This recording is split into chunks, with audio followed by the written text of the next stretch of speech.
Hershey and chess experiment क्या है? Unequivocal proof, ठीक है, कि डीएनए क्या है? Genetic material. इसका क्या है? अनइक्विवोकल प्रूफ कौन देता है? मतलब कोई उसमें निसंदेह प्रूफ देता है ये, ठीक है। कौन सा प्रूफ है? Unequivocal proof of genetic material. Genetic material is DNA. Genetic material is DNA. इन्होंने एक्सपेरिमेंट किया था किसके ऊपर? वायरस के ऊपर। किस पे एक्सपेरिमेंट किया था? वायरस। एक्सपेरिमेंट ऑन, किस पे एक्सपेरिमेंट किया बेटा जी? वायरस। और वायरस भी कौन सा? बैक्टीरियोफेज। किस पे एक्सपेरिमेंट किया था? बैक्टीरियोफेज पे। तो तुम्हें पता है बैक्टीरियोफेज क्या होते हैं? बैक्टीरियोफेज वो वायरस होते हैं जो किसको इन्फेक्ट करते हैं? बैक्टीरिया को इन्फेक्ट करते हैं। और इनमें जेनेटिक मटेरियल हमेशा क्या होता है? बैक्टीरियोफेज में जेनेटिक मटेरियल क्या होगा? Double standard DNA. क्या होगा? Double standard DNA. किसमें? बैक्टीरियोफेज में। प्लांट वायरस, ऐसे वायरस जो प्लांट को इन्फेक्ट करते हैं, उनमें सिंगल स्टैंडर्ड आरएनए। जो एनिमल को इन्फेक्ट करते हैं, double standard DNA, double standard RNA, single standard RNA हो सकता है। लेकिन हम बात किसकी कर रहे हैं? बैक्टीरियोफेज की। बैक्टीरियोफेज क्या है? Virus that infect bacteria. Virus that infect bacteria. ऐसे वायरस जो क्या करेंगे? बैक्टीरिया को इन्फेक्ट करेंगे, उनको हम क्या बोलते हैं? बैक्टीरियोफेज। तो देखो बेटा, तुम्हें पता है कि बैक्टीरियोफेज जो होता है, वायरस जो होता है, उसमें दो चीजें होती है। क्या क्या? स्ट्रक्चर में क्या क्या होता है? एक तो जेनेटिक मटेरियल होता है, और एक क्या होता है? कोट होता है। कोट किसका होता है? प्रोटीन का कोट। और जेनेटिक मटेरियल क्या? डीएनए। ठीक है, तो इसमें क्या होगा? प्रोटीन की कोट होगी, प्रोटीन की कवरिंग होगी, प्रोटीन कोट होगा, ठीक है। इसके अलावा क्या होगा? जेनेटिक मटेरियल, जिसका नाम है क्या? डीएनए। जेनेटिक मटेरियल क्या होगा? डीएनए। तो मेरे को एक बात बताओ, क्या इन्होंने ये प्रूफ कर दिया था क्या कि डीएनए ही जेनेटिक मटेरियल है?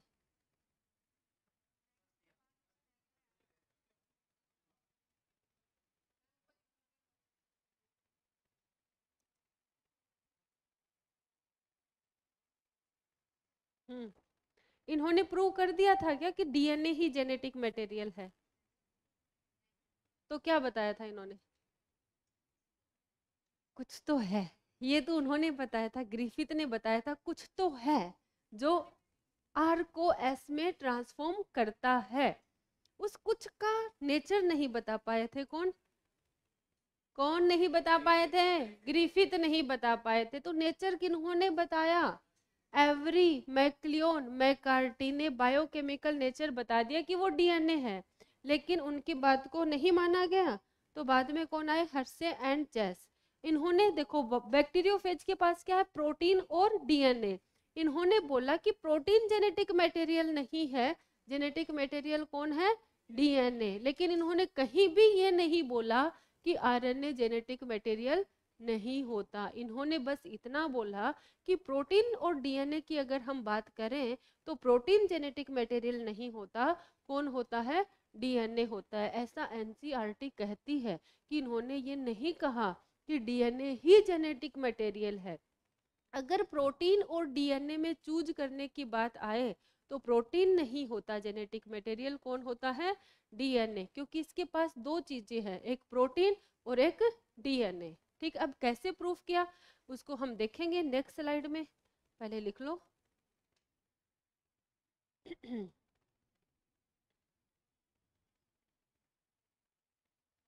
20 मिनट का नुकसान हो गया।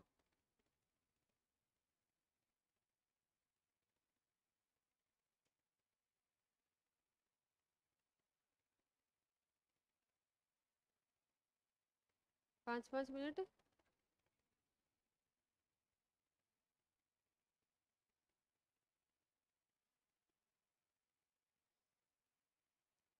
ये क्यों नहीं आ रही है धारिनी? तबीयत खराब है क्या उसकी?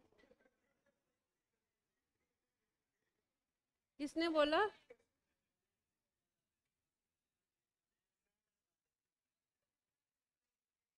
उसने अंदाजा लगाया कि हो सकता है ऐसा। चले आगे बेटा, चले। अब देखो बेटा, इन्होंने क्या करवाया, एक बैक्टीरिया लिया, ठीक है, और बैक्टीरिया कौन सा? E coli. कौन सा बैक्टीरिया लिया? E coli. ठीक है, ई कोलाई में क्या किया, वायरस को इन्फेक्ट करवाया। वायरस को क्या करवाया? इन्फेक्ट। वायरस का इन्फेक्शन करवाया किसमें? इन ई कोलाई बैक्टीरिया। ठीक है, तो इसने, वायरस ने क्या कर दिया, इन्फेक्शन के दौरान अपना जेनेटिक मटेरियल क्या कर दिया? ट्रांसफर कर दिया किसमें? जेनेटिक मटेरियल को इंट्रोड्यूस कर दिया किसमें? ई कोलाई में। Introduce into E coli. ठीक है, ई कोलाई में जेनेटिक मटेरियल को क्या कर दिया? इंट्रोड्यूस कर दिया। तो ई कोलाई ने क्या समझा, इसके जेनेटिक मटेरियल को अपना समझा कि ये जेनेटिक मटेरियल क्या है, मेरा ही है, और क्या कर दिया, वायरस के नंबर क्या कर दिए, इंक्रीज। वायरस के नंबर क्या कर दिए, इंक्रीज। किसने? ई कोलाई ने। कैसे? क्योंकि इसका जेनेटिक मटेरियल उसके जेनेटिक मटेरियल के साथ क्या हो गया, फ्यूज हो गया। तो इसे लगा कि ये मेरा जेनेटिक मटेरियल है, और इसके जेनेटिक मटेरियल को भी क्या कर दिया, रेप्लिकेट कर दिया। वायरस के नंबर क्या हो गए, बढ़ गए। अब हमारे पास बहुत सारे बैक्टीरियोफेज आ गए। ठीक है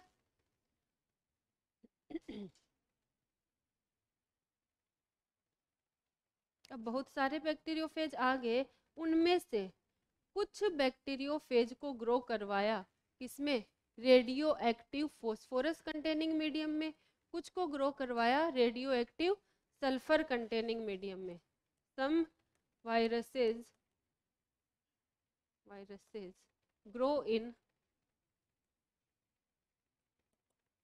रेडियो एक्टिव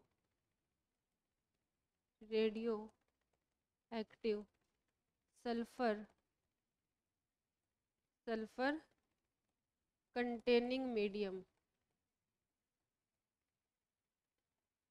कुछ वायरस को radioactive sulphur containing medium में ग्रो करवाया।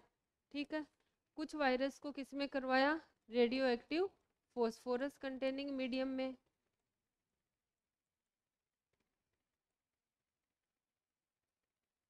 ग्रो नहीं लिखेंगे, ग्रू लिखेंगे, पहले की बात है ना।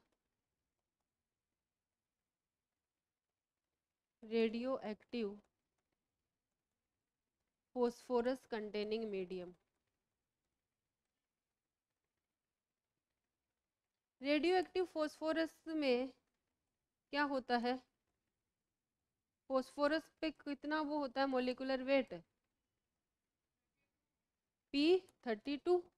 और सल्फर P30 नॉर्मल होता है, 35 होगा ना, सॉरी S35। रेडियो एक्टिव की बात करेंगे ना तो क्या होगा, S35। अब देखो, सल्फर किस में होता है, प्रोटीन में कि डीएनए में? प्रोटीन में। और फॉस्फोरस किस में होता है, डीएनए में। तो जिन वायरस को radioactive sulphur containing medium में ग्रो करवाया, उनका प्रोटीन कोट कैसा हो गया, रेडियो एक्टिव। प्रोटीन कोट कैसा हो गया, रेडियो एक्टिव। और जिनको किसमें, radioactive phosphorus containing medium में ग्रो करवाया, उनका डीएनए कैसा हो गया, डीएनए बिकम्स रेडियो एक्टिव। इतनी बात क्लियर है? अरे क्लियर है, इतनी बात समझ आई? क्या किया इन्होंने, बैक्टीरियोफेज लिया। बैक्टीरियोफेज क्या होता है, ऐसा वायरस जो बैक्टीरिया को इन्फेक्ट करता है। ठीक है, उसका जेनेटिक मटेरियल क्या होता है, डीएनए, और उसके चारों तरफ कवरिंग किसकी होती है, प्रोटीन की। फिर उस बैक्टीरियोफेज का इन्फेक्शन करवाया किसमें, ई कोलाई में। क्यों करवाया, ताकि उसके नंबर क्या हो जाए, बढ़ जाए। तो हमारे पास बहुत सारे क्या आ गए, बैक्टीरियोफेज आ गए। ठीक है, ई कोलाई में इन्फेक्शन करवा के बैक्टीरियोफेज के नंबर बढ़ाए, तो बैक्टीरियोफेज के नंबर बढ़ गए। अब इतने सारे बैक्टीरियोफेज है, उनमें से कुछ को ग्रो करवाया किसमें, radioactive sulphur containing medium में, कुछ को ग्रो करवाया radioactive phosphorus containing medium में। जिनको radio active sulphur containing medium में ग्रो करवाया था, उनका प्रोटीन कोड कैसा हो गया, रेडियो एक्टिव। और जिनको radio active phosphorus containing medium में ग्रो करवाया, उनका डीएनए कैसा हो गया, रेडियो एक्टिव। इतनी बात समझ आई, अरे आई कि नहीं, क्या बात समझ में?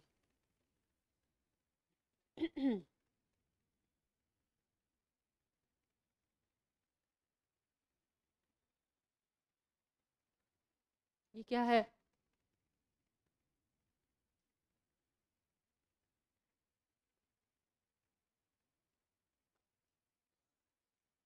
हाँ बोलो, क्या हो गया, क्या हुआ,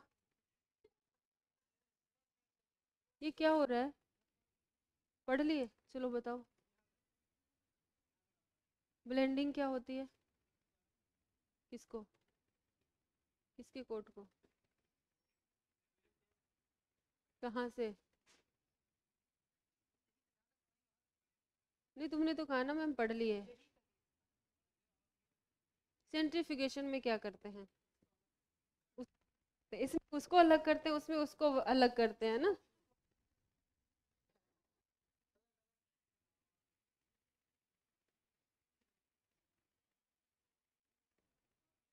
बेटा नहा लिया करो, ये बोतल दो मेरे को, अभी जगाती हूँ मैं इसे।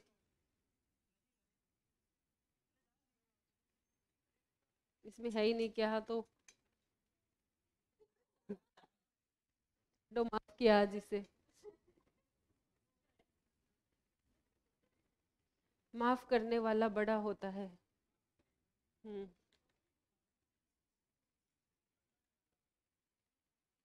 क्या हुआ राकेश, आज तुम कुछ बोल नहीं रहे हो, उदास काहे हो?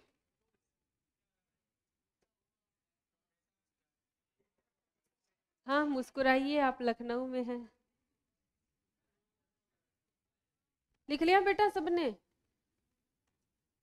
कितने नंबर बने इस बार, मतलब बढ़े हैं, और मेहनत करो बढ़ेंगे। क्या, वो तो हमें क्या पता बेटा, बताने के लिए तो सब ऐसे ही होते हैं। इतनी बात समझ आ गई ना, अब आगे चलते हैं। देखो ये इसका प्रोटीन कोड कैसा हो गया, रेडियो एक्टिव, जिसको सल्फर कंटेनिंग मीडियम में ग्रो करवाया था, जिसको रेडियो एक्टिव फॉस्फोरस कंटेनिंग में मीडियम में ग्रो करवाया, उसका जेनेटिक मटेरियल क्या हो गया, रेडियो एक्टिव। अब क्या होगा, तीन स्टेप, इन्फेक्शन, पहला स्टेप क्या होगा, इन्फेक्शन, दूसरा स्टेप क्या होगा, ब्लेंडिंग, तीसरा सेंट्रीफ्यूगेशन। इन्फेक्शन, ब्लेंडिंग और सेंट्रीफ्यूगेशन।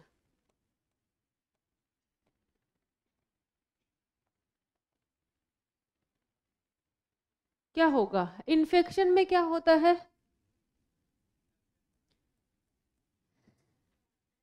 वायरस क्या करता है, अटैच हो जाता है किसके ऊपर, बैक्टीरिया पे, और अपना जेनेटिक मटेरियल क्या करवा देता है, इंट्रोड्यूस करवा देता है। इसमें क्या होगा, virus attach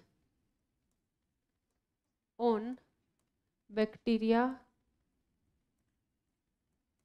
and introduce introduce its genetic material, its genetic material into bacterial cell। Blending में क्या होगा, सेपरेट किया जाएगा किसको, प्रोटीन कोट को, कहाँ से, बैक्टीरिया से। ठीक है, बैक्टीरिया की सरफेस से प्रोटीन कोट को क्या किया जाएगा, सेपरेट किया जाएगा, ठीक है। Separate protein quote from surface of bacteria, surface of bacteria. इसमें क्या होगा, सेंट्रीफ्यूगेशन में बैक्टीरियल और वायरल डीएनए को क्या किया जाएगा, सेपरेट किया जाएगा। कैसे, स्पिनिंग से। स्पिनिंग मतलब घुमा के, सेंट्रीफ्यूग करके। सेंट्रीफ्यूगेशन का मतलब जानते हो ना। तो उसमें क्या होगा, देखो इसका डीएनए उसके डीएनए के साथ जुड़ गया, ठीक है, इन्फेक्ट कर दिया उसको। तो उसको क्या करना है, सेपरेट करना है। तो तुम्हें पता है कि एक डीएनए कैसा है, रेडियो एक्टिव है, और बैक्टीरिया वाला नॉन रेडियो एक्टिव है। तो एक भारी है एक हल्का है, तो वो सेंट्रीफ्यूगेशन से अपने आप क्या हो जाएंगे, सेपरेट हो जाएंगे। तो इसमें क्या किया जाएगा, सेपरेट किया जाएगा, separate viral and bacterial DNA, viral and bacterial DNA by spinning के थ्रू बैक्टीरियल और वायरल डीएनए को क्या किया जाएगा, सेपरेट किया जाएगा, ठीक है। अब देखो, एक यहाँ पे पहले हमारे पास क्या था, बैक्टीरिया था, उस बैक्टीरिया पे इन्फेक्शन था। दूसरे स्टेप में क्या किया, प्रोटीन कोट रिमूव कर दिया, वायरस का डीएनए अलग हो गया। तीसरे में क्या किया, डीएनए को सेपरेट कर दिया। अब एक कंटेनर में हमारे पास क्या है, प्रोटीन कोट, एक में हमारे पास क्या है, डीएनए, ठीक है। तो देखा, ऑब्जर्व किया कि जिस बैक्टीरिया में रेडियो एक्टिव सल्फर था उसका प्रोटीन कोट कैसा आया, रेडियो एक्टिव, ठीक है। मतलब उसका जो बाहर वाला मीडियम था वो कैसा आया, रेडियो एक्टिव। लेकिन जिसमें जेनेटिक मटेरियल रेडियो एक्टिव था, उसके बैक्टीरिया के अंदर का जो जेनेटिक मटेरियल है वो कैसा आया, रेडियो एक्टिव। इससे क्या पता चल रहा है कि प्रोटीन तो बाहर ही रह जाता है और इंट्रोड्यूस कौन होता है, डीएनए इंट्रोड्यूस होता है। तो डीएनए जेनेटिक मटेरियल होता है, ठीक है। समझ आ गई बात, तो इतना समझ आया। अब देखो हमारे पास दो कंटेनर हुए, एक में तो क्या है, प्रोटीन कोट, एक तो क्या है, प्रोटीन कोट है। प्रोटीन कोट भी दो तरीके का था हमारे पास, एक कौन सा, रेडियो एक्टिव, रेडियो एक्टिव, और दूसरा नॉर्मल था। अरे था कि नहीं था, सेपरेट कर लिया इसको। और दूसरा क्या है, जो हमारे पास बैक्टीरिया है उसके अंदर क्या है, डीएनए। डीएनए भी दो तरीके के, कौन से, रेडियो एक्टिव और नॉर्मल डीएनए, है ना। एक बैक्टीरिया के पास कौन सा डीएनए, रेडियो एक्टिव, एक के पास क्या है, नॉर्मल। तो प्रोटीन कोड तो बाहर ही रह गया। अगर बाहर वाले मीडियम को देखा गया, इस आउटर मीडियम को देखा गया, तो क्या पता लगा, मीडियम को ऑब्जर्व किया तो क्या किया, वायरस बैक्टीरिया इन्फेक्टेड बाय, क्या बोलते हैं, मतलब जिस, अगर radio active sulphur containing bacteriophage से इन्फेक्ट करवाएंगे तो उसका जो प्रोटीन कोट है वो कैसा आएगा, रेडियो एक्टिव, ठीक है। अगर radio active DNA containing bacteriophage से इन्फेक्शन करवाएंगे तो उसका डीएनए कैसा आएगा, रेडियो एक्टिव। तो इससे क्या ऑब्जर्व किया कि जो प्रोटीन कोट है, प्रोटीन कोट में क्या आई, रेडियो एक्टिविटी, प्रोटीन कोट में क्या आ गई, रेडियो एक्टिविटी।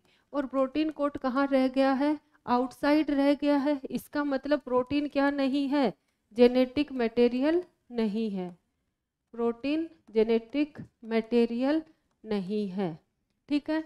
और जिस बैक्टीरिया को इन्फेक्ट करवाया रेडियो एक्टिव डीएनए से, उसके जेनेटिक मटेरियल में क्या आई, रेडियो एक्टिविटी, जेनेटिक मटेरियल में क्या आ गई, रेडियो एक्टिविटी। तो इससे क्या पता चल रहा है कि जेनेटिक मटेरियल कौन है, डीएनए, क्योंकि जिस डीएनए कंटेनिंग बैक्टीरिया से इन्फेक्ट करवाया, बैक्टीरियोफेज से इन्फेक्ट करवाया, तो उसके डीएनए में रेडियो एक्टिविटी आई। सल्फर तो दोनों का बाहर ही रह गया था ना, प्रोटीन कोड तो बाहर ही रह गया। समझ आ गई बात? एक बार दोबारा समझा देती हूँ। देखो सबसे पहले क्या लिया? बैक्टीरियोफेज। बैक्टीरियोफेज को इन्फेक्ट करवाया किसमें? ई कोलाई में। किस लिए? नंबर बढ़ाने के लिए। कुछ को किस में ग्रो करवाया? Radioactive sulphur containing medium में। उनका प्रोटीन कोड कैसा हो गया? Radio active. कुछ को किस में ग्रो करवाया? Radioactive phosphorus containing medium में। उनका डीएनए क्या हो गया? Radio active.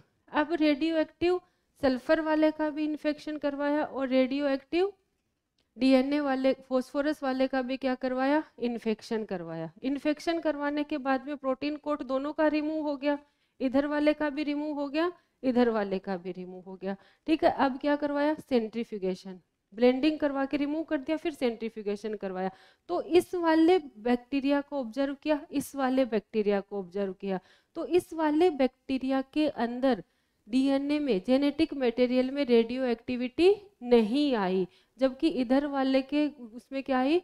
रेडियो एक्टिविटी आई। अब दोनों का अब क्या रह गया? Protein code.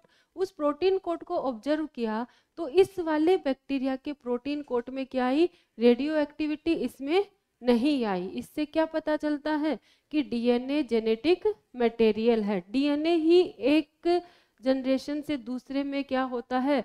पास होता है। आ गया समझ में? अब समझ आया? नहीं आया?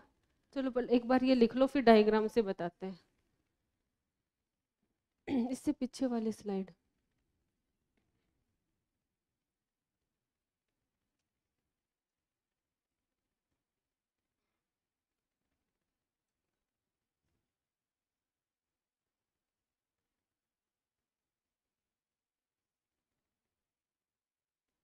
आ रही हूँ।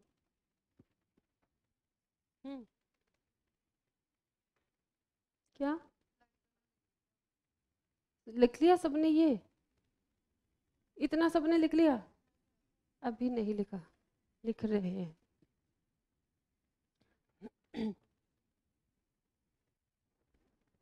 बोलो।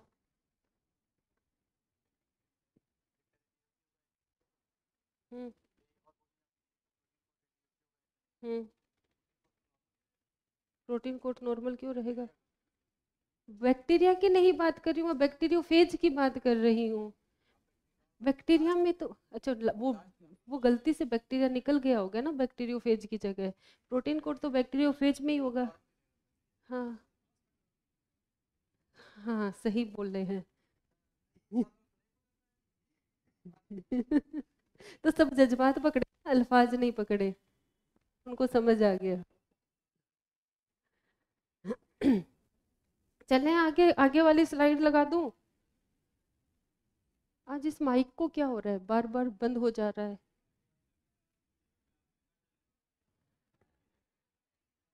अच्छा, उनकी थी क्या?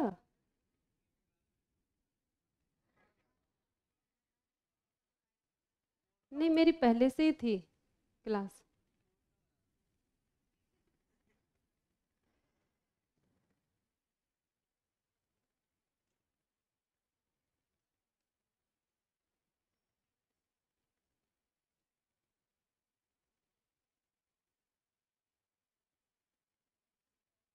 क्या हुआ बेटा, कहाँ जा रहे हो? कहाँ से आए हो?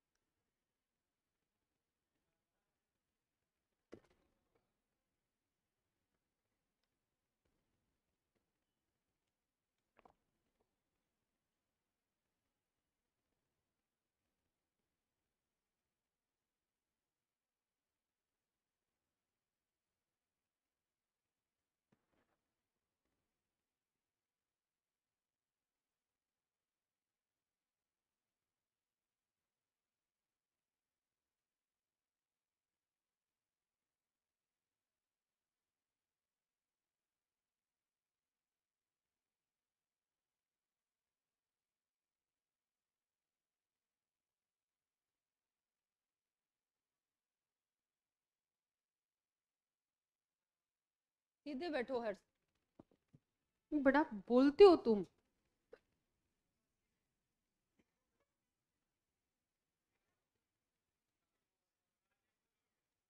कौन?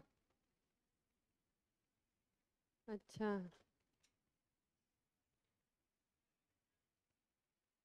चले अब आगे। कितना धीरे लिखते हो तुम लोग।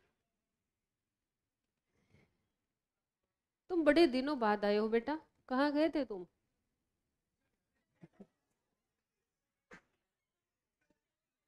चल गए थे, चले गए थे, फिर वापस कैसे आए? जो जो चला जाता है वो वापस लौट के नहीं आता। घर चले गए थे, शादी वादी थी क्या कोई? हाँ तो देखो अब समझ लो, अब ये क्या है हमारे पास? E coli. कौन है? E coli. ई कोलाई का जेनेटिक मटेरियल है, ठीक है। ये दूसरा ई कोलाई है, ये इसका क्या है? Genetic material. दोनों ई कोलाई पे इन्फेक्शन करवाया किसका? बैक्टीरियोफेज का। किसका इन्फेक्शन करवाया? बैक्टीरियोफेज का। इस पे भी बैक्टीरियोफेज का इन्फेक्शन करवाया। बैक्टीरियोफेज ऐसा सा ही होता है ना।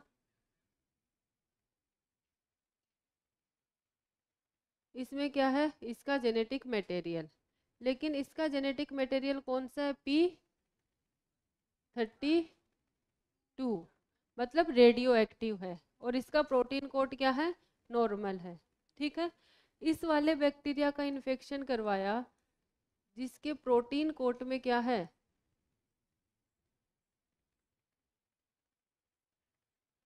इसका जो जेनेटिक मटेरियल है वो नॉर्मल है, लेकिन इसका जो सल्फर है वो कैसा है? 35 है, ठीक है। ये क्या हो गया? इन्फेक्शन। क्या हो गया? इन्फेक्शन।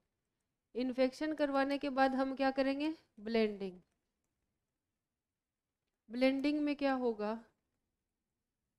इस प्रोटीन को हटा देंगे, ठीक है। तो ये ई कोलाई, ई कोलाई के अंदर क्या चला गया? इसका जेनेटिक मटेरियल, ठीक है, और इसका जेनेटिक मटेरियल भी इसके अंदर चला गया। इधर दूसरा ई कोलाई, ये दूसरा ई कोलाई, ठीक है। इसका जेनेटिक मटेरियल इसके साथ क्या हो जाएगा? कंबाइन हो जाएगा, होगा कि नहीं? इसका जेनेटिक मटेरियल भी इसके साथ कंबाइन हो जाएगा, लेकिन ये जो जेनेटिक मटेरियल है ये कैसा है? 32 वाला। और प्रोटीन कोड क्या हो गया? प्रोटीन कोड को हमने क्या कर दिया है? रिमूव कर दिया है। प्रोटीन कोड को इससे क्या कर दिया है? सेपरेट कर दिया है। समझ आ गई इतनी बात? इस प्रोटीन कोड में क्या है? 35 है। इतना क्लियर है? अब तीसरा स्टेप क्या होगा? सेंट्रीफ्यूगेशन। सेंट्रीफ्यूगेशन में क्या होगा? इन दोनों का डीएनए क्या कर लिया जाएगा? सेपरेट कर लिया जाएगा, अलग अलग कर लिया जाएगा, ठीक है। तो ये ई कोलाई, ई कोलाई का डीएनए, ठीक है। ये भी ई कोलाई, और ये क्या है? ई कोलाई का डीएनए, ठीक है। और ये क्या है? वायरस का डीएनए, जिसमें क्या है? फॉस्फोरस 32। ये क्या है? वायरस का डीएनए जो क्या है? नॉर्मल। अब देखो कल्चर मीडियम में एक दोनों ये क्या है? बैक्टीरिया, ठीक है। एक वो बैक्टीरिया जिसको किससे इन्फेक्ट करवाया है? Radio active phosphorus containing bacteriophage से। एक वो बैक्टीरिया जिसको radio active sulphur containing bacteriophage से इन्फेक्ट करवाया है। तो फॉस्फोरस कंटेनिंग वाले में क्या जाएगा? फॉस्फोरस क्या होगा? रेडियो एक्टिव, इसमें नहीं होगा। अब इन दोनों को देखा गया, ठीक है, इसको और इसको, कल्चर मीडियम में दोनों है, इन दोनों को देखा गया तो क्या पता लगा कि इस बैक्टीरिया में क्या है? रेडियो एक्टिविटी है। इस बैक्टीरिया में रेडियो एक्टिविटी नहीं है। इसका मतलब प्रोटीन, अगर प्रोटीन जेनेटिक मटेरियल होता तो इसके बैक्टीरिया के जेनेटिक मटेरियल में भी क्या आता? रेडियो एक्टिविटी आती, लेकिन नहीं आ रही है। तो क्या देखा गया? इसमें क्या है? Radio activity in genetic material, radio activity in genetic material. इसके जेनेटिक मटेरियल में क्या दिखी? रेडियो एक्टिविटी दिखी, ठीक है। इसके जेनेटिक मटेरियल में क्या है? रेडियो एक्टिविटी नहीं दिखी। Radio activity note observed in genetic material, ठीक है। तो इससे क्या पता चल रहा है? चलो इससे ही पता लग गया कि इसमें क्या है, प्रोटीन जेनेटिक मटेरियल नहीं है। लेकिन फिर भी ये जो प्रोटीन कोट हमने रिमूव किए थे, ये प्रोटीन कोट, ये नॉर्मल वाले का प्रोटीन कोट है, ठीक है। और ये कौन सा है? Sulphur containing. ये कौन सा है? सल्फर कंटेनिंग वाले का, ठीक है, S35। तो ये इसको देखा गया तो क्या पता लगा कि जिस वायरस का डीएनए रेडियो एक्टिव था उसका प्रोटीन कोड क्या है? Non radio active. और जिस वायरस का प्रोटीन कोड रेडियो एक्टिव था उसका डीएनए क्या है? Non radio active. तो इससे क्या पता चल रहा है कि डीएनए ही क्या है? Genetic material. अब समझ आया? पक्का? ठीक है, तो बना लो ये।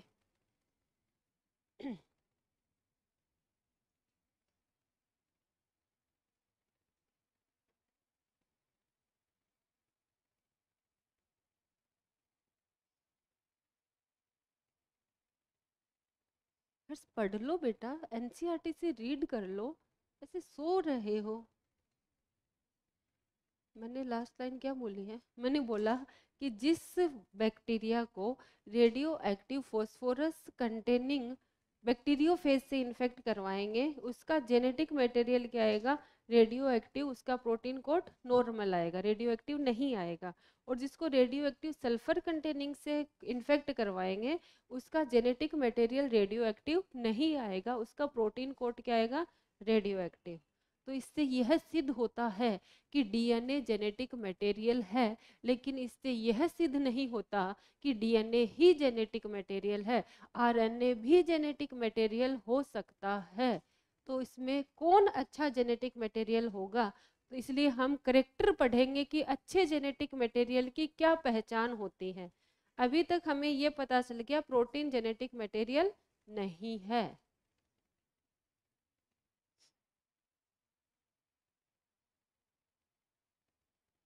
क्या नॉट इंटरेस्टिंग?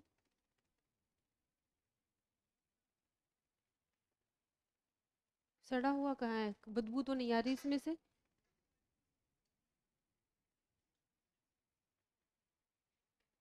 ये सबसे अच्छा चैप्टर, इंटरेस्टिंग है, समझने वाला है।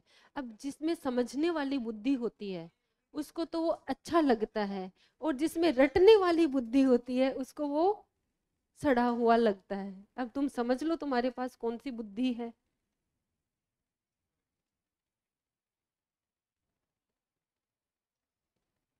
तुम लोग बैच चेंज करवाए है ना, फिर भी तुम क्लास में नहीं आते हो। कल तो मेरी क्लास ही नहीं थी। झूठ बोल रही हो बेटा।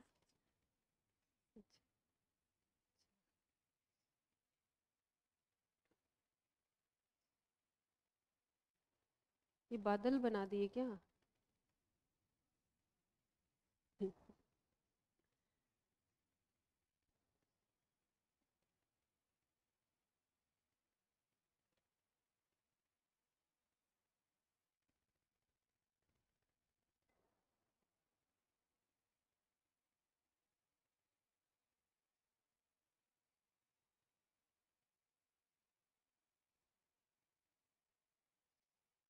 मैं कुछ नहीं बोलूंगी, बुरा लगता है बच्चों को बोलते हैं तो।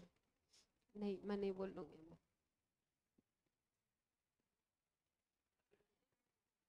एम आई जोकर? Yes ma'am. कौन सा बोला? ये नहीं बोलता, ये नहीं बोलेगा। क्या? वो नहीं बोल सकता।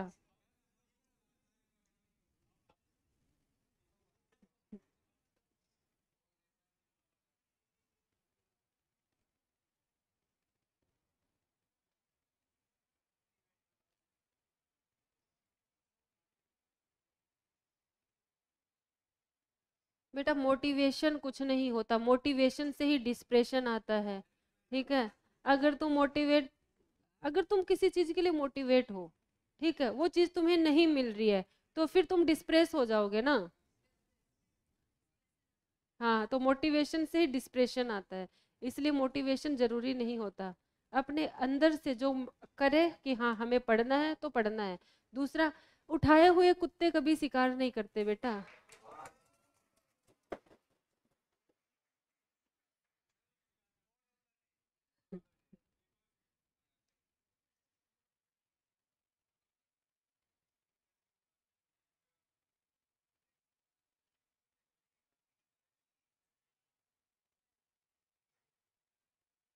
मेरे पापा बोलते थे, नहीं हम मतलब ये था कि सबके पेरेंट्स जल्दी जगा देते हैं, आप हमें जगाते नहीं हो, आप हमारा, मैं कहती सबके पेरेंट्स बोलते पढ़ते नहीं है ये, हम तो खुद ही पढ़ लेते हैं, हमसे तो कोई कुछ कहता ही नहीं है ना।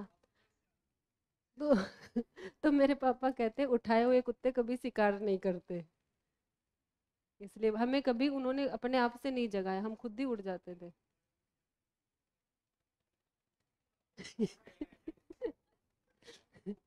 चले आगे। Properties of genetic material.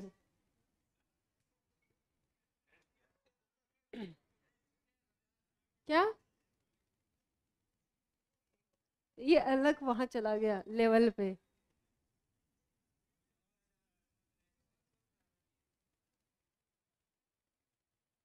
चले बेटा, अब बनाओ बनाओ आराम से बनाओ, वैसे 20 मिनट लेट हो गए, थोड़ा और लेट हो जाएंगे तो क्या ही फर्क पड़ता है, क्या ही दिक्कत है, धीरे धीरे पढ़ लेंगे, सिलेबस तो बहुत आगे चल रहा है हमारा। 15 फरवरी तक हम खत्म कर देंगे। ठीक है, 13 को खत्म कर देंगे ताकि 14 फेब को तुम लोगों को कोई दिक्कत समस्या परेशानी ना हो।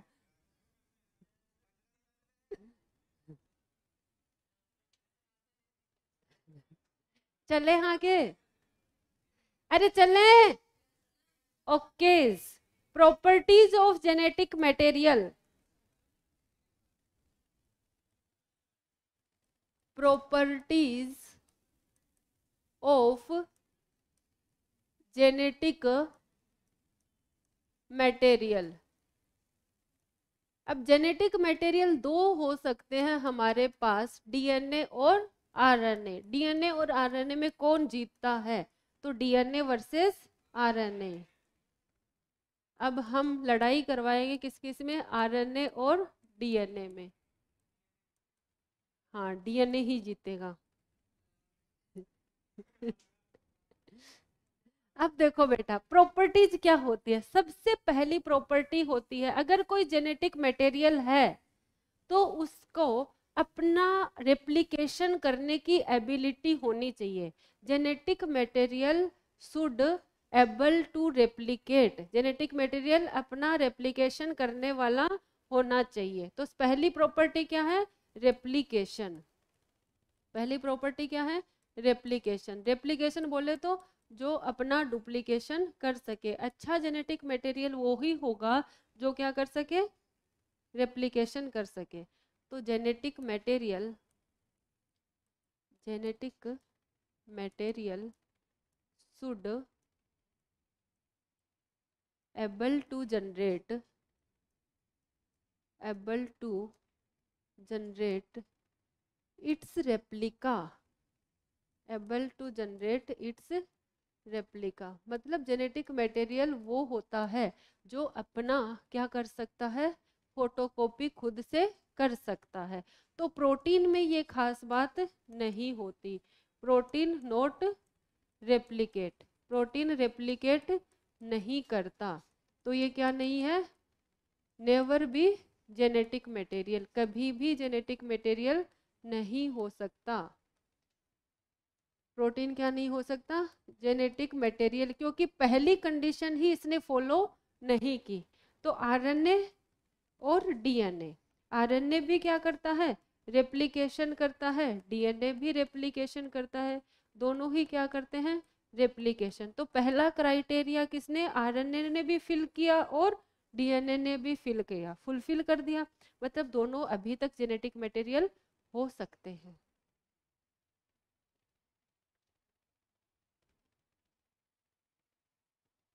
प्रोटीन तो पहले राउंड में ही बाहर चला गया, गेम से बाहर।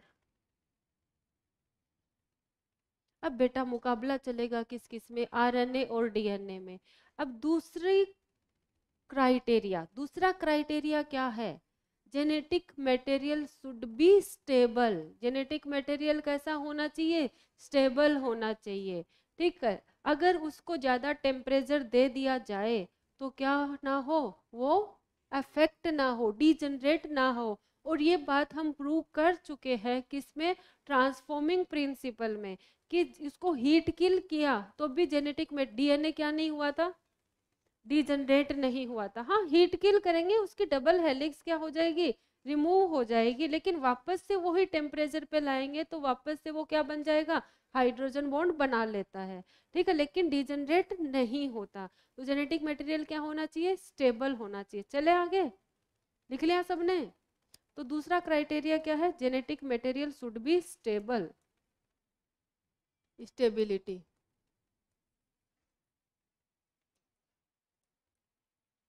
बेटा हर किसी को लाइफ में क्या चाहिए होती है, स्टेबिलिटी चाहिए होती है। तो जो जितना ज़्यादा स्टेबल होता है उसी के साथ जाना पसंद करते हैं लोग बाग, ठीक है।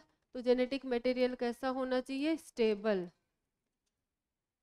Genetic material should be stable. तो अब बताओ मेरे को, आरएनए और डीएनए में कौन ज़्यादा स्टेबल है। देखो हमारे पास जेनेटिक मटेरियल आरएनए भी है, हमारे पास जेनेटिक मटेरियल डीएनए भी है। स्टेबल कौन है ज़्यादा, डीएनए क्या है, more stable as compare to RNA. तो ये क्या है, लेस स्टेबल।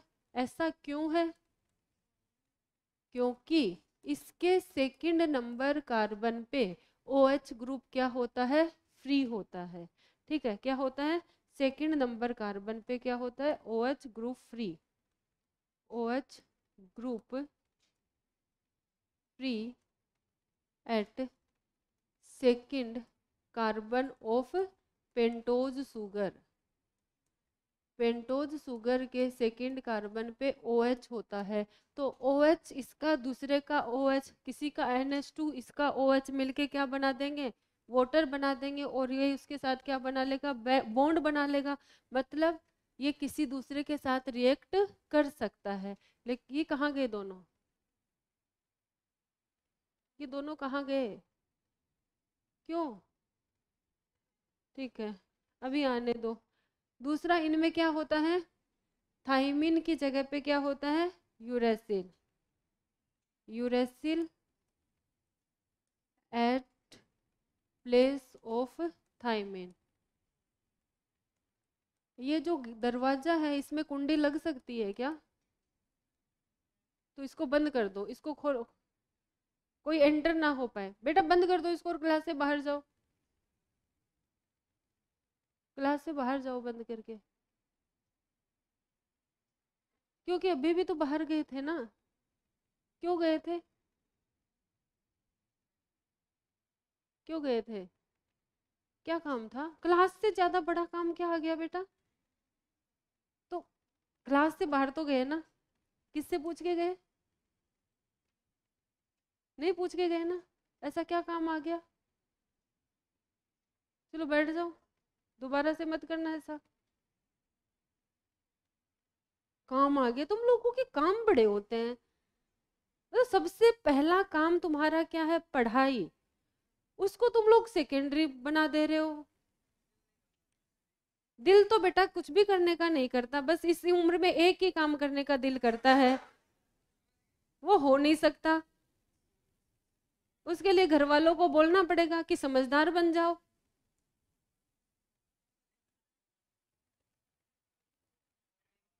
ठीक है, तीसरी बात, जेनेटिक मटेरियल क्या होना चाहिए। अब देखो, अब अगर स्टेबिलिटी की बात आए तो अच्छा जेनेटिक मटेरियल कौन होगा, डीएनए। आरएनए इस रेस से क्या हो गया, यहाँ पे बाहर हो गया। अब आरएनए जेनेटिक मटेरियल नहीं है, उसमें बहुत ज्यादा खासियत है। देखो दो दो लड़के हैं, एक ये लड़का एक ये लड़का, ठीक है। तो ये वाला क्या करता है, रेप्लिक, दोनों में दोनों बराबर पढ़े हुए हैं, मान लो इसकी क्वालिफिकेशन भी सेम है, इसकी क्वालिफिकेशन भी सेम है, ठीक है। ये वाला हाइट भी इसकी अच्छी है, इसकी हाइट भी अच्छी है, ठीक है। इसकी हाइट इससे ज्यादा अच्छी है, ठीक है। स्मार्ट ये वाला ज्यादा अच्छा है, बस एक बात में ये वाला पीछे रह जाता है, गवर्नमेंट जॉब, ठीक है। इसके पास गवर्नमेंट जॉब नहीं है, इसके पास गवर्नमेंट जॉब है, तो ज्यादा अच्छा कौन माना जाएगा, गवर्नमेंट जॉब वाला। ऐसे ही एक डीएनए है एक आरएनए है, ठीक है। डीएनए भी रेप्लिकेट करता है, आरएनए भी रेप्लिकेट करता है, ठीक है। दूसरी एक कंडीशन होती है म्यूटेशन होना चाहिए, तो म्यूटेशन आरएनए में भी होता है, म्यूटेशन डीएनए में भी होता है, जबकि आरएनए में म्यूटेशन फास्ट रेट से होता है, ठीक है। तीसरी बात, म्यूटेशन के बाद में क्या आता है, मेंडेलियन करेक्टर में अपने आप को एक्सप्रेस करने वाला होना चाहिए। डीएनए भी करता है, आरएनए भी करता है, सारी चीजों में बराबर है आरएनए, बस एक चीज में पीछे रह जाता है कि वो स्टेबल नहीं है। इसलिए ज्यादा अच्छा कौन बन जाता है, डीएनए बन जाता है एज कंपेयर टू आरएनए, बस एक कमी की वजह से। इसीलिए वो कमी नहीं छोड़नी है तुम लोगों को, तुम्हें डॉक्टर बनना है, ठीक है। डॉक्टर बनोगे तो फिर कोई कमी नहीं रहेगी। अब बोलो डाउट तुम्हारा।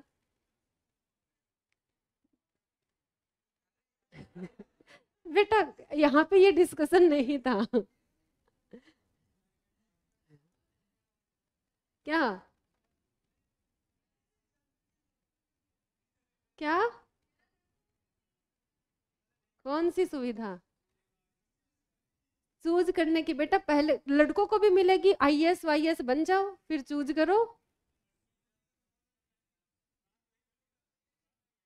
बेटा बस हर चीज का वो होता है, हर चीज का देखो एक बात होती है, मैं बता रही हूँ एक, मतलब ऐसा होता है कि कोई चीज की बात कर रही हूँ, यहाँ मैं इंसानों की बात नहीं कर रही। जो चीज ज्यादा इजीली अवेलेबल हो जा रही है, ठीक है, उसको कोई नहीं पूछता है, ठीक है। जो इजीली अवेलेबल नहीं होता उसको पूछते हैं। तुम लड़की हर किसी के लिए इजीली अवेलेबल हो जाते हो, तो कौन पूछेगा तुम्हें, है ना। नो मैम नहीं, यस मैम। कभी तुमने कभी तुमने देखा है कि रास्ते लड़के चल रहे हैं और लड़कियां कमेंट कर रही हैं, देखा है? नहीं ना।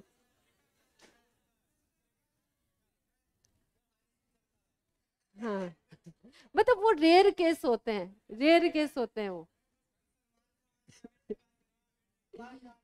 क्या क्या हाँ तो है, तो उसके पीछे उसके उसके देखो उसके पीछे कितने पड़े हैं, कितने कितने तैयार हैं उनके साथ जाने के लिए। यही बात होती है बेटा, ऐसा कुछ नहीं होता, सबको मिलती है सुविधाएं, सबको मिलती है, लेकिन अपने आप को ऐसा बनाना पड़ता है कि हमें हमारे पास ऐसा हो कि हम चूज करें। ये लड़कियों को भी मिलता है, ये लड़कों को भी मिलता है। और ये नहीं चूज करने वाला ऑप्शन लड़कियों के पास भी होता है, लड़कों के पास भी होता है। अगर लड़की कुछ नहीं करेगी, पढ़ी लिखी नहीं होगी, तो कौन उससे ब्याह करेगा, कोई नहीं करेगा। तो बस यहाँ पे यहाँ पे वही बात आ गई ना बेटा, अवेलेबल रहने वाली, ठीक है। नेक्स्ट बात, जेनेटिक मटेरियल।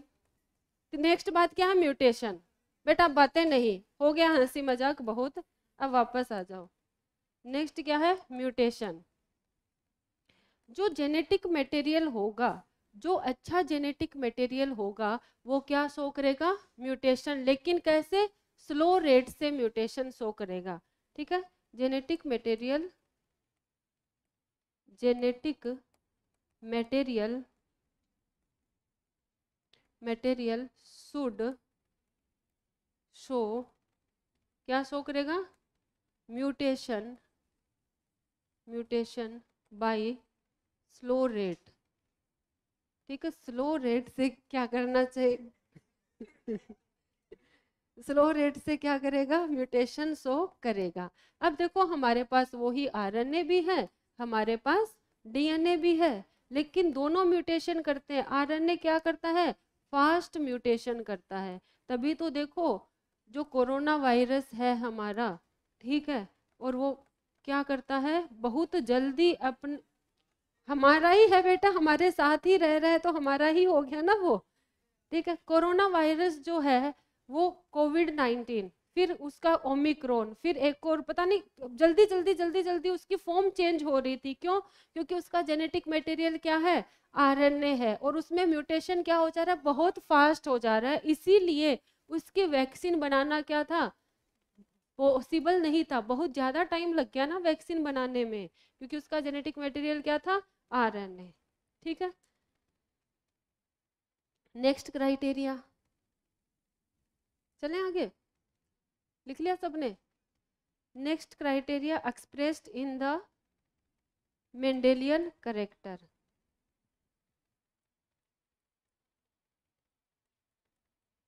हाँ तो expressed itself in Mendelian character, मतलब करेक्टर्स को अपने आप को एक्सप्रेस करने वाला होना चाहिए। ठीक है, तो हमारे पास दोनों है, आरएनए भी है और डीएनए भी है, और दोनों अपने आप को क्या करते हैं, एक्सप्रेस करते हैं। दोनों क्या करते हैं, एक्सप्रेस करते हैं। ठीक है, बस एक ही बात में ये पीछे रह गया जो मैंने तुम्हें बताया, क्या, सरकारी नौकरी। बोले तो स्टेबिलिटी, सरकारी नौकरी नहीं होगी तो स्टेबिलिटी नहीं होगी, है ना। तो इसके पास स्टेबिलिटी नहीं थी, इसलिए अच्छा जेनेटिक मटेरियल नहीं बन पाया, डीएनए जीत गया। बाकी सब चीजों में डीएनए से बेटर है, रेप्लिकेशन भी जल्दी करता है, म्यूटेशन भी जल्दी करता है, एक्सप्रेस भी होता है, बस रिएक्टिव है, थोड़ा इधर उधर भटक जाता है, स्टेबल नहीं है। ये समझ आया बेटा? इतना आगे क्या है टॉपिक, बताओ आगे वाला, शायद आरएनए वर्ल्ड।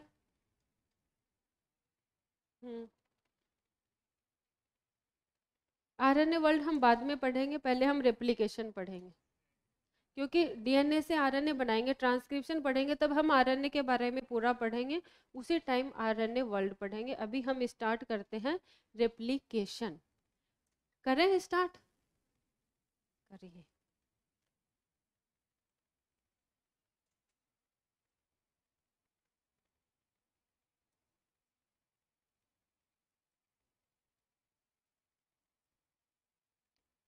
बेटा जी, रेप्लिकेशन क्या होता है, अपने जैसा दूसरा बना लेना, मतलब डीएनए से डीएनए का बनना, या फिर मैं बोल सकती हूँ transfer of genetic information from DNA to DNA, DNA से डीएनए में इंफॉर्मेशन का जाना, डीएनए की कॉपी होना, डीएनए का डुप्लीकेशन होना, all things are known as replication. सबको हम क्या बोलते हैं, रेप्लिकेशन। क्या होता है रेप्लिकेशन और डुप्लीकेशन? डुप्लीकेट मतलब डुप्लीकेट कॉपी बन गई, रेप्लिकेशन मतलब उसकी ही रेप्लिका, उसके ही जैसा, सेम। ठीक है, डुप्लीकेट नहीं है, सेम ही है, क्लोन नहीं है वो। ठीक है, ये है। तो रेप्लिकेशन का मतलब क्या होगा, formation of DNA from DNA, formation of DNA from DNA, एक डीएनए से दूसरे डीएनए का बनना इज नोन एज रेप्लिकेशन। ठीक है, तो रेप्लिकेशन जो होता है वो कैसा होता है, सेमी कंजर्वेटिव नेचर का होता है।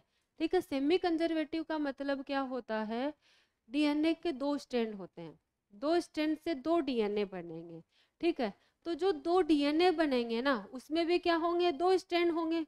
तो उसमें एक स्ट्रैंड तो किसका होगा, पेरेंटल डीएनए का, दूसरा स्ट्रैंड क्या होगा, नए कॉम्बिनेशन का। तो मतलब जब डीएनए का रेप्लिकेशन होता है तो 50% करेक्टर कौन से होते हैं, पेरेंटल, और 50% क्या होते हैं, नए कॉम्बिनेशन आते हैं, न्यू आता है। इसका मतलब सेमी मतलब आधा, कंजर्वेटिव मतलब कंजर्व है, क्या, पेरेंटल करेक्टर, पेरेंटल करेक्टर आधे कंजर्व है, इसलिए इसको क्या बोलते हैं, सेमी कंजर्वेटिव। तो हम बात करेंगे DNA replication is semi conservative in nature, DNA replication is semi conservative, semi conservative semi conservative in nature, किन्होंने बताया था?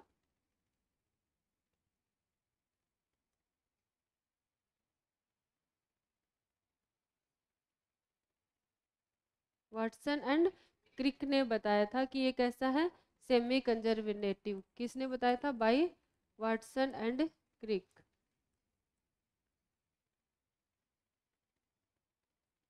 वाटसन एंड क्रिक ने बोला डीएनए का रेप्लिकेशन कैसा है, सेमी कंजर्वेटिव है।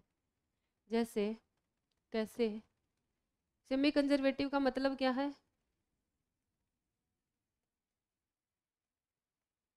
Semi conservative 50% parental and 50% new character in DNA the after replication, after replication DNA contain 50% parental character, 50% parental and 50% new combination, 50% new combination. समझ आई बात? जैसे मेरे पास ये डीएनए था जिसकी पोलैरिटी इसकी थी 3 प्राइम टू 5 प्राइम, इसकी किधर से किधर 3 प्राइम टू 5 प्राइम। इसका रेप्लिकेशन हुआ तो मेरे पास दो डीएनए बन गए। एक की पोलैरिटी 5 प्राइम टू 3 प्राइम, इसकी पोलैरिटी 5 प्राइम टू 3 प्राइम। अब जो नया बनेगा वो इसमें 5 प्राइम टू 3 प्राइम और इसमें 5 प्राइम टू 3 प्राइम। अब एक डीएनए से दो डीएनए बन गए, एक से कितने बन गए? दो। तो इसमें एक स्ट्रैंड किसका है? पेरेंट का। एक क्या आ रहा है? नया आ रहा है। इसमें भी क्या है? एक स्ट्रैंड किसका है? पेरेंटल डीएनए का। दूसरा स्ट्रैंड क्या आ रहा है? नया आ रहा है। इसका मतलब 50% करेक्टर किसके हैं? पेरेंट वाले डीएनए के। इसलिए ये क्या है? Semi conservative. हम कैसे मान ले? इन्होंने कह दिया और हम मान ले? ऐसे थोड़ी ना होता है, प्रूफ चाहिए हमें। तो मेजल्सन एंड स्टॉल ने क्या किया था? एक्सपेरिमेंटल प्रूफ दिया था। किसके लिए? ये प्रूव करने के लिए कि डीएनए कैसा है रेप्लिकेशन में, सेमी कंजर्वेटिव।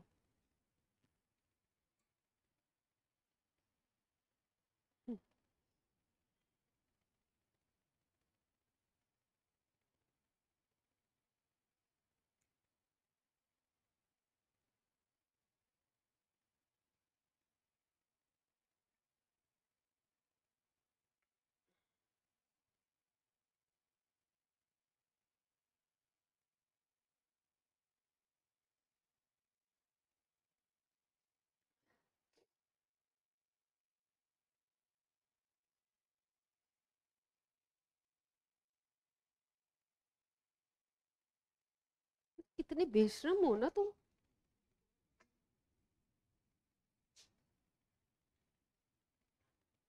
मेरे आने के बाद भी बंद नहीं कर रहा है। ये तो आजकल इसकी हरकतें देख लो, हेयर स्टाइल देखो।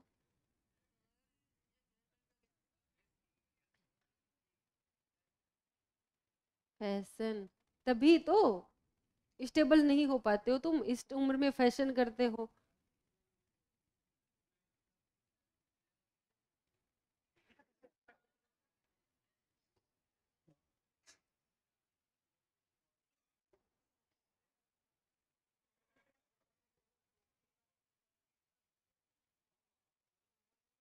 हम्म, स्टोरेज में। हाँ, आरएनए लेस स्टेबल होता है और इंफॉर्मेशन की जगह ट्रांस,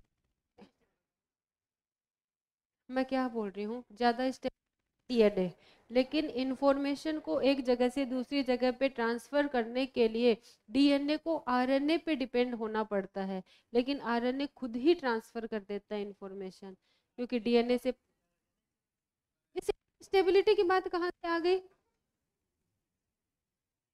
मत मैं कह रही हूँ वो सही ही कह रही हूँ, दो बंदे हैं, अभी दोबारा बोल रही हूँ, एक स्टेबल है एक अनस्टेबल है, ठीक है, एक के पास सरकारी जॉब है एक के पास नहीं है, ठीक है, लेकिन इंफॉर्मेशन संदेश को एक जगह से पे कौन ज्यादा भेज रहा है, जो अनस्टेबल, उसका स्टेप मतलब चीजों को एक जगह से दूसरी जगह पे ट्रांसफर करना, ठीक है, और एक स्टेबल होना, दोनों में फर्क है ना, समझ आई बात क्या? हम्म।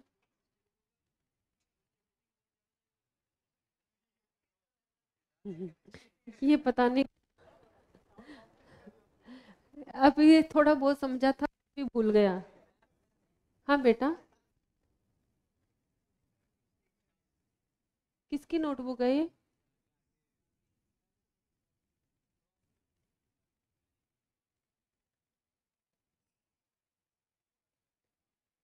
उठाए नहीं होता बेटा, उठाए होता है। उठाए हुए कुत्ते कभी शिकार नहीं करते, पिंकी मैम। ओपीआई मतलब, ओपीआई का मतलब बोलो।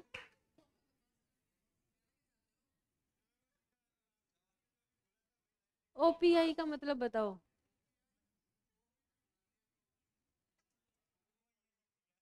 क्या मतलब बताओ पहले मुझे। नहीं,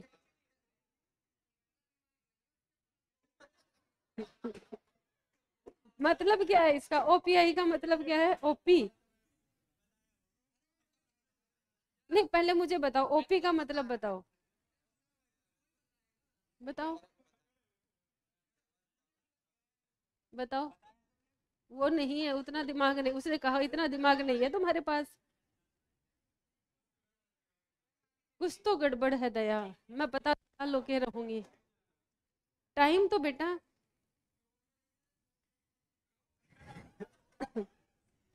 चलो चलते हैं। ओ आर आई तो सुना है मैंने, ओपीआई क्या होता है ना? हाँ तो देखो, अब ये सेमी कंजर्वेटिव नेचर का मतलब समझ आया गया कि डीएनए क्या है, सेमी कंजर्वेटिव, मतलब 50% किसके करेक्टर रहे, बेटा अब आ जाओ इधर, 50% पेरेंट के करेक्टर, 50% न्यू करेक्टर। अब इसका एक्सपेरिमेंटल प्रूफ किन्होंने दिया? Experimental proof of semi conservative nature,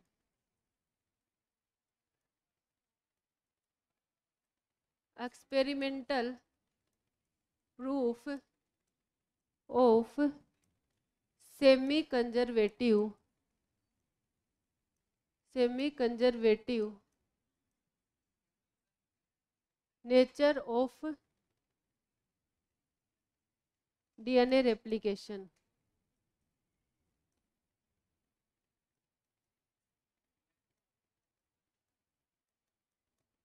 क्या हो, किन्होंने दिया था? मेजेल्सन एंड स्टॉल ने।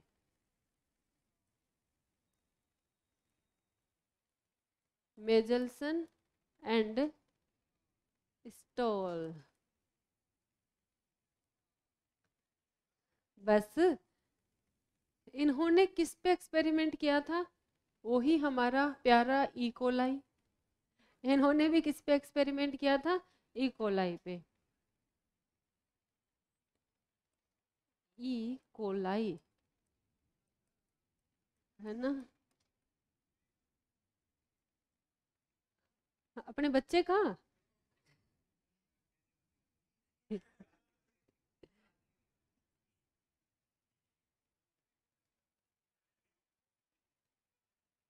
इकोलाई पे एक्सपेरिमेंट किया इन्होंने।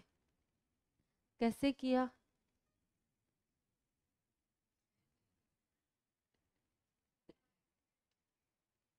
सबसे पहले ई कोलाई लिया, उसको ग्रो करवाया, किसमें? N15 कंटेनिंग मीडियम में, ठीक है। देखो, ये ई कोलाई लिया, ठीक है, ई कोलाई को ग्रो करवाया, ग्रू इन N15 NH4Cl कंटेनिंग मीडियम में। कंटेनिंग क्या हो गया बेटा जी? कंटेनिंग मीडियम में इसको क्या करवाया? ग्रो करवाया। कितने टाइम के लिए?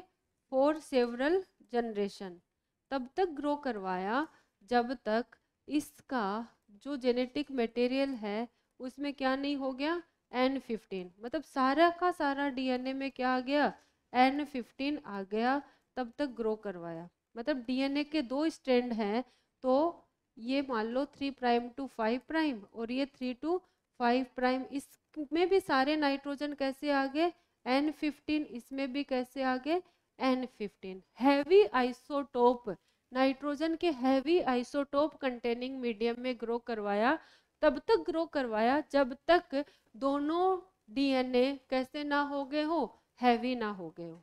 ठीक है, इतनी बात समझ आई।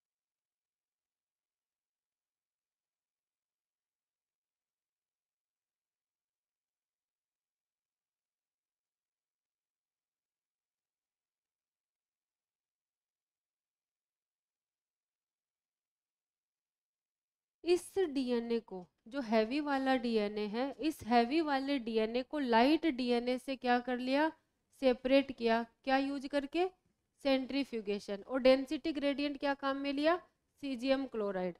ठीक है, तो हम क्या बोलेंगे, heavy DNA separate from light DNA. Heavy DNA, heavy DNA का मतलब ये है कि जिसमें N15 हो। Heavy DNA separate from light DNA by centrifugation. कौन से मेथड से, सेंट्रीफ्यूगेशन। ये तो पता है ना, हैवी और लाइट को किससे सेपरेट करेंगे, सेंट्रीफ्यूगेशन से, by using caesium chloride density gradient. तो एक क्वेश्चन तो यही बनता है कि डेंसिटी ग्रेडियंट किसका यूज किया गया, तो क्या बोलोगे, सीजियम क्लोराइड का डेंसिटी ग्रेडियंट यूज करके हमने क्या किया। डेंसिटी ग्रेडियंट मतलब डेंसिटी में डिफरेंस करवा देगा कौन, सीजियम क्लोराइड। तो जिसकी डेंसिटी ज़्यादा वो नीचे, जिसकी डेंसिटी कम वो ऊपर। ठीक है, तो इसको क्या कर लिया, सेपरेट कर लिया। अब एनसीईआरटी ने जो एक्सपेरिमेंट स्टार्ट किया है वो यहाँ से स्टार्ट किया है, N15 से। ठीक है, वो हम पढ़ेंगे कल की क्लास में, क्योंकि अभी हमें समय इजाज़त नहीं दे रहा है और समय के विरुद्ध जाने की मेरा सामर्थ्य नहीं है। क्या हुआ, आज मुस्कान इतनी उदास कैसे बैठी है, कुछ तो हुआ है।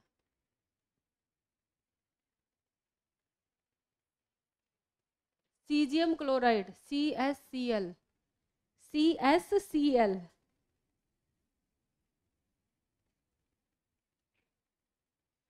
आज दुर्गा क्यों नहीं आई, वो तो कभी छुट्टी नहीं करती।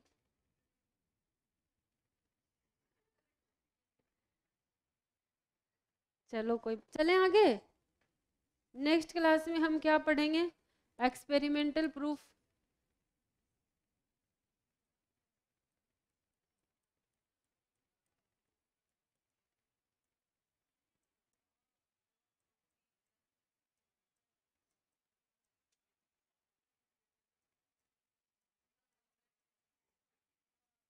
डीएनए रेप्लिकेशन, इसके अलावा हम बात करेंगे मैकेनिज्म ऑफ रेप्लिकेशन की। मैकेनिज्म ऑफ रेप्लिकेशन भी हम नेक्स्ट क्लास में स्टडी करेंगे। ठीक है, अरे ठीक है।